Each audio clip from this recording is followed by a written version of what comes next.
بسم اللہ الرحمن الرحیم۔ اللہ بہتر جانتا ہے تمہارے کون سے آنسو کس وقت اور کس دکھ میں نکلے ہیں۔ وہ تم سے بہت بہتر جانتا ہے۔ وہ رب بڑی حکمت والا ہے۔ جب زندگی میں سب کچھ الٹ پلٹ ہونے لگے تو سمجھو کہ رب کریم انہیں نئے سرے سے ترتیب دے رہا ہے۔ اب دعا کرو، انتظار کرو اور دیکھو وہ جو بھی کرے گا بہترین کرے گا۔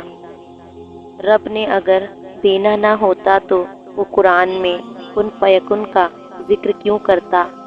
یقین رکھو ساری دعائیں قبول ہوں گی انشاءاللہ۔ جو نماز کی طرف خود نہیں جاتے، اللہ ان کے لیے ایسے وجوہات بنا دیتا ہے کہ انہیں زبردستی نماز کی طرف آنا پڑتا ہے، کیونکہ اللہ کو ان سے بڑی محبت ہوتی ہے۔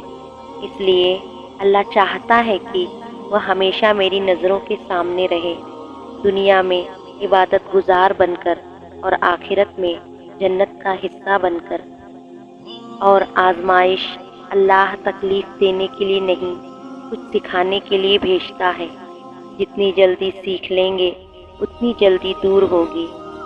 اگر اللہ چاہے تو ایک لمحے میں تمہاری سانس روک لے، لیکن اتنے گناہوں کے باوجود بھی تمہیں سانس آ رہی ہے اور تم اپنے رب کی کون کون سی نعمتوں کو جھٹلاؤ گے۔ اگر اللہ کی نافرمانیاں کر کے یا نماز پڑھے بغیر بھی آپ کی زندگی صحیح چل رہی ہے تو آپ کو زیادہ ڈرنے کی ضرورت ہے، کیونکہ اللہ تعالیٰ نے آپ کو آخرت کے بدلے یہ دنیا کا عارضی آرام عطا کر دیا ہے۔ اگر اللہ اپنے سب بندوں کی روزی کشادہ کر دیتا تو وہ زمین میں فساد برپا کر دیتے۔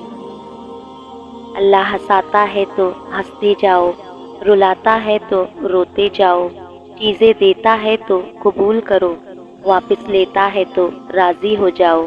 بڑے سے بڑی اور آسان فقیری یہی ہے کہ ہمیں اللہ کا ہر فیصلہ منظور ہے۔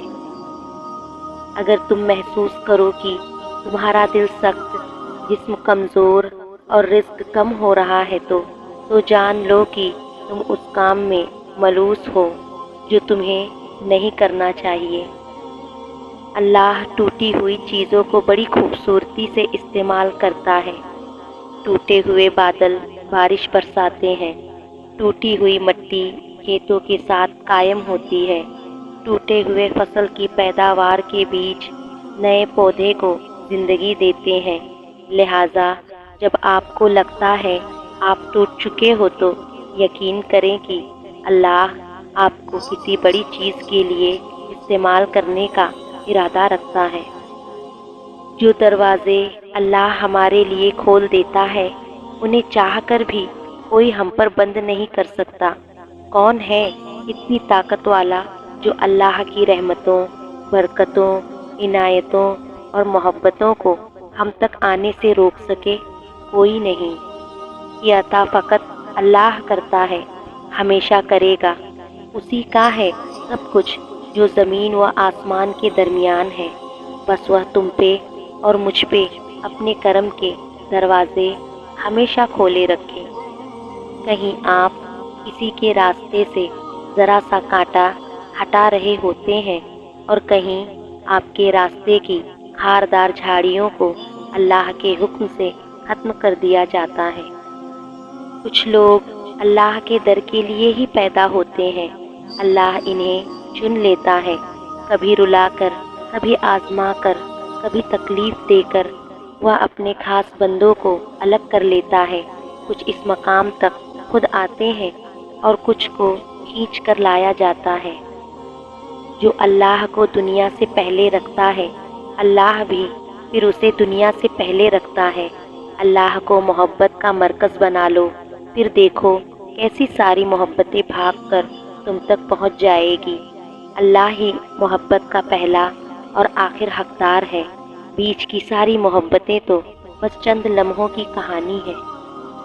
وہ خوب جانتا ہے کون کس حال میں ہے، وہ جانتا ہے کون بے بس اور کون صبر کی آخری انتہا پر ہے۔ اور یاد رکھو، جتنا مشکل وقت ہوگا تم اتنا اس کو قریب پاؤ گے۔ ہو سکتا ہے اللہ نے تمہیں ہر طرف سے اکیلا کر کے خود سے دوستی کا موقع دیا ہو۔ جب آپ اللہ سے مدد مانگتے ہیں تو راستے خود بخود سیدھے ہوتے جاتے ہیں اور فیصلے درست۔ کبھی کبھی ہمارا صبر، ہمارا انتظار ہمیں بہت وسوسوں میں ڈال دیتا ہے۔ ہمیں لگتا ہے کہ ہمارے ارد گرد رہنے والوں کو ان کے حصے کی خوشیاں مل رہی ہے اور ہم بس صرف تماشائی بن کر اپنی بے بسی کا تماشا دیکھ رہے ہیں۔ شاید ہمارے نصیب میں کوئی خوشی ہی نہیں، لیکن یہ محض ہماری مختصر سی سوچ ہی ہو سکتی ہے، کیونکہ میرے اللہ کی رحمت کا تو کوئی حساب ہی نہیں۔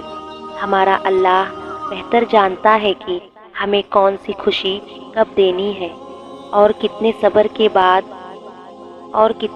کے بعد دینی ہے۔